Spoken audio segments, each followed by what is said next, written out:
konton iyo 7 sano ayaa ka soo wareegatay midowgii gobolada waqooyi iyo koonfurta Soomaaliya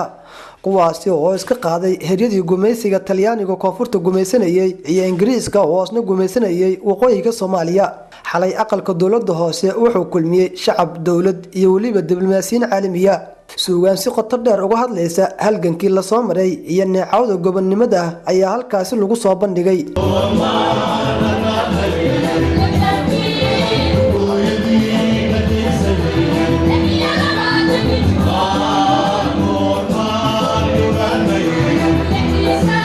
حسن علي قيري هيا بلشده ugu baaqay in laga faa'iideysto dawladnimada Soomaaliya isla markaana aan lumin waqti dambe maxaad u ogoshahay inaad ku difaacdo xorriyadda maxaad ku ilaalinaysaa qarannimada maanta ay dadka Soomaaliyeed fursad haystaan madaxweynaha ra'iisul wasaaraha iyo baarlamaanka oo dhan iyo dhammaan mas'uuliyiinta halkan fadhido waxa hortaagan hal su'aal وأنا دوغاتان فرصة هدي أن أقول فائدين وإنه أمد الصوماليات إن كل جين إلهي ونحسابين دول.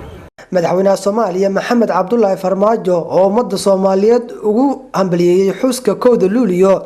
أي شيء إن دولة ديسو يدبوا بالله بيسوا هذا الذي صومالي صومالي لان. dadka walaalaheena Soomaaliland waxaan u sheegaynaa dhalinyarada dumarkooda culimadooda uqaashooda waxaan u sheegaynaa kala maarano waa ay soo imaanayna waxaana ballan naga ah inaan soo celino wada hadalladii si ummadda Soomaaliyeed ee mar kale u midowdo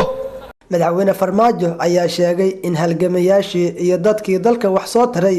loo baahan yahay in lagu xuso wadooyinka iskuulada iyo goobaha dawladdu ay leedahay waxa weeye qof walba halkan fadhiya oo wanaag sameeya kuwa naga dambeeya inay wax fiican ka qoraan inay kuwa dambe ay magacaabaan ay xusaan waxaan doonaynaa marka maalmaha soo socda bilaha soo socda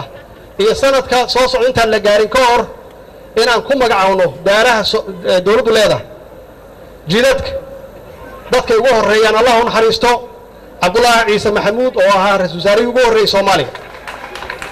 12kii habeenimo calansaar kadib waxaa Muqdisho iftiimiyay buloleer hawada loo diray si loo weyneeyo 17 sano guuridii ka soo wareegatay xornimadii wadanka Soomaaliya duqa magaalada Muqdisho Taabid Cabdi ayaa xafladdu markay soo gabagabowday kadib shir jiraad oo qabtay wuxuu sheegay in xafladdu ay si nabadgelyo ku soo dhamaatay isagoo ugu mahad celiyay cid walba oo ka qayb qaadatay dhammaan qof walba oo ka qayb qaatay inay noo suurta gasho munaasabada inaan si